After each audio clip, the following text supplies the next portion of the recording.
try to art direct my office a little bit for you, Marcus, but Oh, it's perfect. Yes. We're here with Shankland. You directed the limited series, The Missing on Stars, about a child that disappears while on vacation with his parents. This was not the easiest subject matter to tackle, was it? no, it was always going to be very, very potentially quite rather distressing material. And I think that everyone who was involved felt a certain amount of responsibility to do this story with as much kind of integrity and I guess a sense of sort of respect and responsibility as we could, whilst at the same time, I think when I came into it, I felt very much that Jack and Harry Williams, the very brilliant writers of it, had constructed a wonderful mystery. So I also wanted to make sure that I had a balance between as psychologically truthful observation as I could with the characters concerned with these events, but while at the same time structuring the experience for the viewer as a very entertaining mystery. So that was always going to be the balancing act that I was going to keep in mind going through all of this. And what attracted you initially to this project? It was a co-production, wasn't it, between the BBC and with BBC and Stars? Yeah, well, I came at it from a few levels. So the very first thing that struck me was that within a few pages of reading the first episode or the pilot, something happened in it that happened to me as a kid in almost exactly the same area. So when I was reading the script and I saw that this car broke down in France and they were in this garage in this sort of sleepy little village, and it was all going to be a problem, they'd have to stay the night. What was so freaky was I was reading it and I thought, oh my God, when I was 5 years old, like that exact same thing happened to me. So I had this instant moment of strange kind of nostalgic empathy for little Oliver, because I felt I remembered all those feelings of kind of anxiety as a kid when I guess the people you're with, your mum and dad, who you think can protect you from everything, when suddenly this sort of tiny incident like a car breaking down, your sort of sense of being protected and rooted in the world is suddenly gone. So I was sort of really taken back to those experiences driving through Europe, because we lived in England and we go to Italy quite a lot and drive through France. So I thought, oh, this is really interesting. And then the next thing that happened was that I got to the end of the first episode and I couldn't wait to read the next one, because Jack and Harry just tease you so well with these incredible hooks. And also every time you felt that you understood who a character was and what motivated them, suddenly everything that you thought you knew, you have to revise that. So I just felt that there was a level of really sophisticated storytelling that I also really responded to, and I felt the director in me could really see very clearly how to kind of lay this out as a kind of visual experience to kind of do justice to this great storyline over these two time zones that Jack and Harry had put together. So it was kind of those two things really. I felt that I could identify a little bit with some of the sort of little incidents along the way, and just it was an amazing mystery and thriller that I really wanted to kind of like take the audience into. Mm-hmm. I talked to Frances O'Connor a few months ago, and she said this was a real page turner for her as well. She had to keep reading more and more and more. Were you and the writers completely open with the cast about where the story was going, what twists were coming up, or did you kind of keep those secrets back from them? Well, what we did was we had, by the time the actors got involved, yes, no one knew what was going to happen. So most of the key cast got involved when there was about 6 or 7 scripts out of the 8 were ready.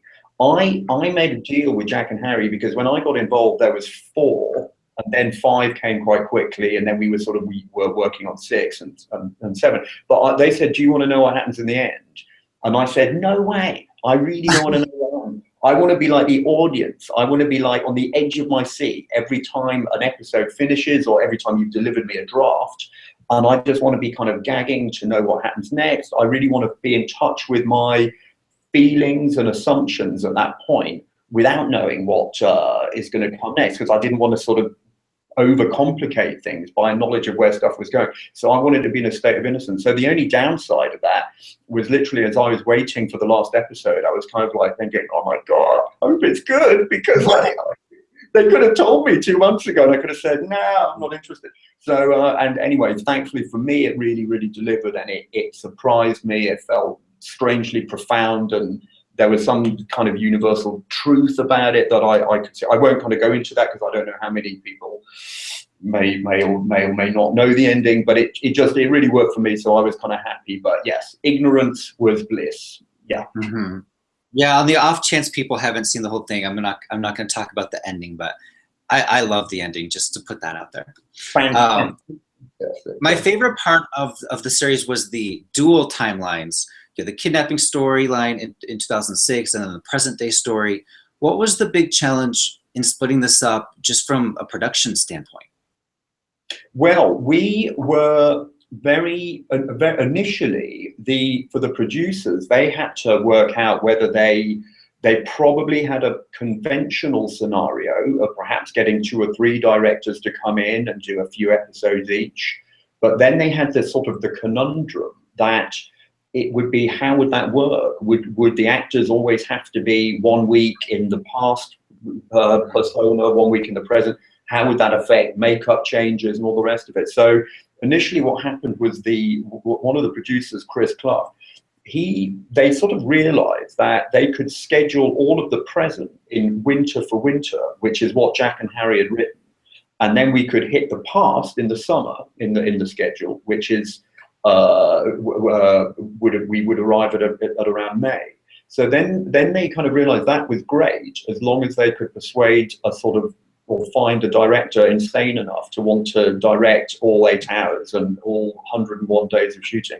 And at that point, when I met them, I felt that I was so excited generally by the way, I mean, I loved these particular scripts, and I could also see that the TV that I was really responding to felt very like a long movie, and it felt like it was having the same level of sort of authorship by both the directors involved and the writers and the cast, the production, as you know, some of the sort of great movies that we made up and know. So I thought that for me, it would be a kind of thrilling challenge to try and take on all 8 hours of this story, because for me it was really one great long novelistic story. So at that point, I kind of realized that the way to approach it was to think of it as 2 films in a way. So to think of it as the film about the present and Tony's character finding this clue in the basement, and the way he teams up with Julian and following that thread.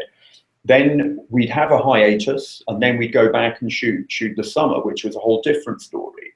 And at that point, what became very clear was that we could be, because I was always very keen that the aesthetic of this was quite naturalistic. So I didn't really want to get into sort of big wigs for a makeover just for the sake of it. I kind of felt that if characters look different, it would be because of what drove them to want to look different. So Frances O'Connor's character is desperately trying to redefine herself if she can, and perhaps hide away. So of course she would look very different. Jimmy Nesbitt's character would, in a way, he's stuck in that moment at the swimming pool when he feels he let go of the hand. So he just ages, and he just sort of is a kind of degenerated version of that. So it kind of meant that we could be very sort of have this great week where we all had a week off, gave everyone a very precise makeover.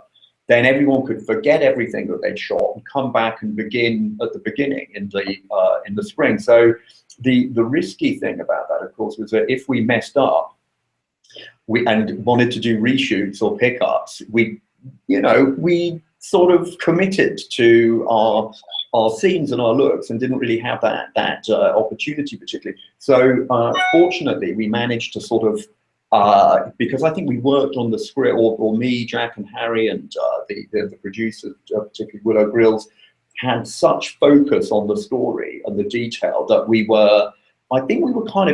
had a feeling as we were going through that we were telling it as it needed to be told. So there was very little sort of reshooting and pickup. So then it became the kind of wonderful challenge in the edit of seeing if Jack and Harry's structure worked on the page, which by and large it did, which is a great sort of, testament to their kind of brilliance as writers. Mm-hmm. And in both timelines, they appeared differently stylistically. With the flashbacks had more light to them, more brightness, more hope in a way. Was that purposeful?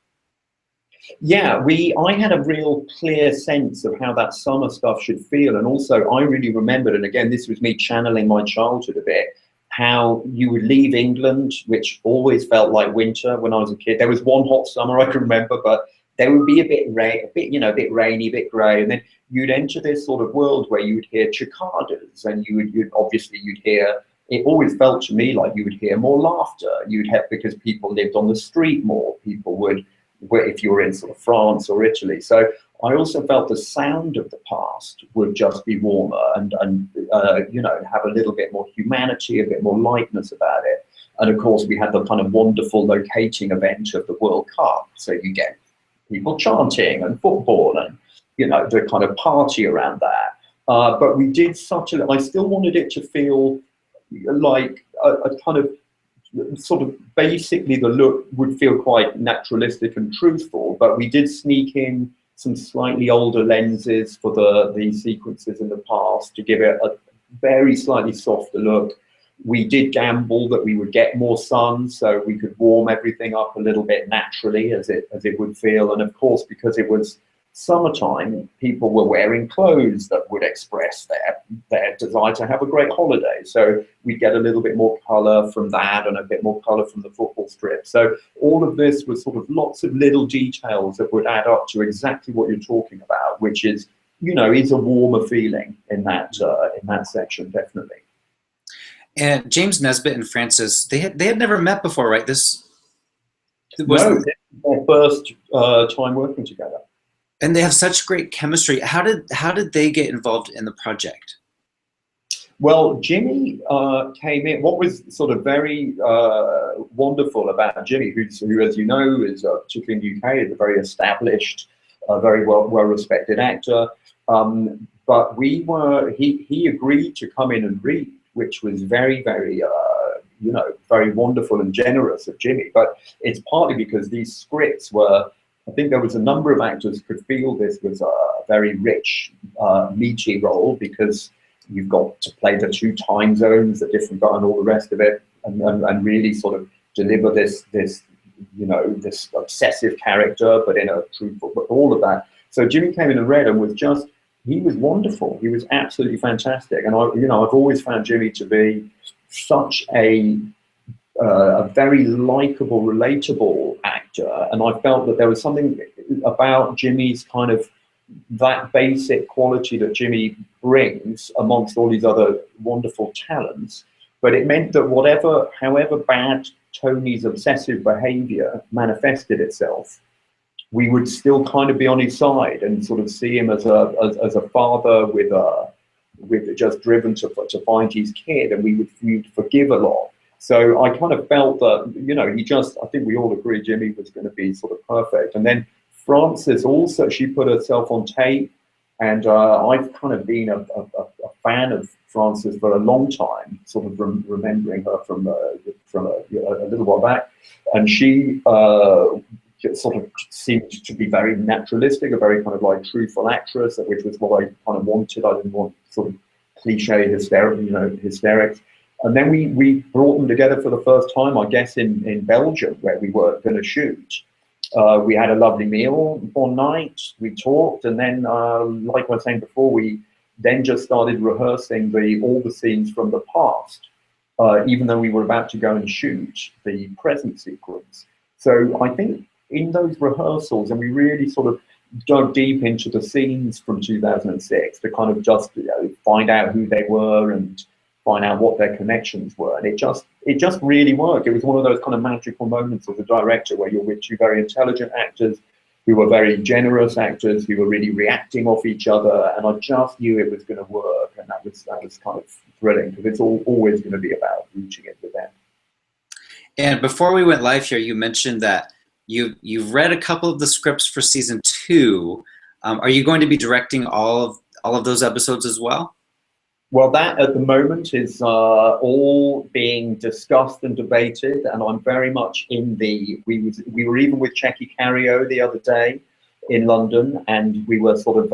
He was asking questions about them, and we were all getting quite excited about it. So I'll keep you posted. Then. Yeah. Nice. Are you worried at all about trying to top yourselves for the next season, or are you just gonna kind of let it be its own entity? Well, that will all be driven by Jack and Harry initially, and they are. I think what's great is they are such brave writers that they have no fear about setting out on a new adventure, and yet preserving something of the flavor, something of the attitude and aesthetic of the first one. But they're very keen and excited to kind of take the audience somewhere else, but deliver back to them some similar awards, but absolutely take them in some new directions. So they're going to be bold. So I think at the moment it's fairly anxiety free, but I can't speak for Jack and Harry completely because they're the ones who are at the coalface working very hard right now. Yeah. And here at Gold Derby, we love to talk about awards. You guys were nominated at the Golden Globes for Best Limited Series. Take us back to when you found out you got those nominations, because Frances was nominated as well for Best Actress. It was amazing.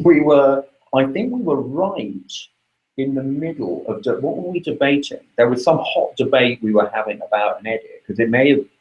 Yeah, so I think I was walking down the street. I can't even quite remember what. So I was in London, and there was. Maybe we were even debating the very end of the show, and I got a call from Willow Grills, the exec, and we were having this chat, and it was something that we were all a bit. It was one of those very rare moments where there was a few frustrations around. So we were having a kind of like, really, they want to do that? No, but can't we do that? Well, okay, and it all worked out fine anyway. But literally at the very end of the call, Willow said, "Oh, and by the way, we just got nominated for 2 Golden Globes." And we're like, and then what happened is whatever email anyone sent to each other about whatever was going on, particularly Harry Williams, would just sign off Golden Globes with 50 exclamation marks. So it was one of those magical moments because it was pretty hot off the press at that point. We had just started to, I think it was still maybe the last parts were just going out even, if I'm correct. And it was such a, we never knew going into it, as you never do when you embark on something, whether it's going to catch fire with people. And so for us sort of little Brits over there to kind of get a call that someone had noticed us in the US at that level was such a kind of a thrill. So it was a very exciting day. I believe that Jack and Harry went straight to the pub and stayed there for about 3 days. So that's a sign of how joyous that moment was. Yeah. And the Emmys are coming up next. That's the next big award show. And this is going to be a fun race this year because it'll be you guys potentially facing off against American Horror Story, American Crime, and Olive Kitteridge, Wolf Hall. What would it mean to be nominated against these awesome, shows?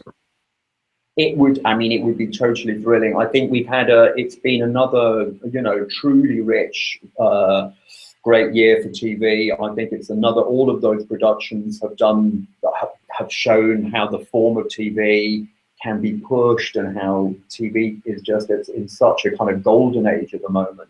So to be in any of that company would absolutely be thrilling. To not be in that company would be understandable because it's a hot competition. To be in there and win would be unbelievable. To be in there and have one of any of those other shows win would be equally fine, because I just, like I say, I think I'm kind of like, obviously I'm immensely proud and loyal to what we did on The Missing, but equally I'm a fan, I'm a TV watcher, and all of those shows have kind of enriched me one way or another this year. So good luck to everybody is what I say. Great. One last question. Do you have a favorite scene from season 1 that you're just so proud of as a director? Well, I probably have How to answer that? I was very proud of our car chase because we did a single take car chase all the way through a French village on a rather meager TV budget, but we achieved something there which I don't even know if the audience will sort of notice it particularly, but I think I know from a crafting technical standpoint, it was very complicated, and I had to be a little bit mischievous to entice the production into agreeing to find this wonderfully expensive bit of kit that would enable us to have this continuous shot of Checky Cario driving, but at the same time stage all the stunts of driving through parks and you know, nearly sort of crashing into things and doing fast reverses up there. And so all of that stuff, all in one uncut shot, became a very that was very satisfying. And then it was very wonderful when the dubbing mixer got there, and obviously a lot of this was going to be about the sound of that car and the engine, and because it's not a kind of a racing car, it's a kind of little French car that he's got to kind of like maneuver in this, sort of push it beyond what it's meant to be, you know, how it's meant to be used. So he felt that, you know, he could get great sound if he did, you know, he went off one night in his own car in wherever he lived, took it to a car park and really thrashed his car to death, recording it. And then I got an email the next morning saying, oh, Tom, I'm really sorry, I can't come into the mix today because I'm in a police station because I got arrested for reckless driving. And he was like, what? He's like, yeah, I'm really sorry. And I was like, oh my God, I'm freaking out because it was so beyond the Call of Duty, this kind of like Walter Murch-like act of love for this perfect sound of the engine. Of course, I'd been totally punked. It was fine. He was downstairs waiting for me. But I completely bore it. And that was kind of like how much everyone involved in putting that sequence together really, really showed it a lot of love at every level of, you know, every department came in and sort of made a great contribution to that. So I am very proud of that. But I could pick at the total other end of the scale. There's a shot we did. It's also possibly when Oliver disappears in the crowd, because we shot that and the actual moment where he disappeared, and I felt the build up was great. We managed to get great shots at dusk, which we wanted rather than night. So I love the atmosphere of that. And then it was just amazing. The Ulla Birkeland, the operator, he was operating the camera on the actual shot where Oliver disappeared. And it was a complete accident. It was one of those moments where you had no idea how that came about, that he was there and then he wasn't. Presumably there was an extra or something, did a tiny wipe and he just moved out of the way at the right time. But it was one of those magical moments where you were like, oh my God, that is terrifying. That is the whole story, is that shot. What happened? So it could be equal. One of them was incredibly deliberate and crafted to within an inch of its life, and the other was a pure accident. And sometimes in filmmaking, those wonderful accidents are equally satisfying. Nice. Well, Tom Shankland, thanks so much for talking to us. Best of luck at the Emmys and with season 2 coming up. Thank you very much. Lovely talking to you too. Okay. Bye-bye.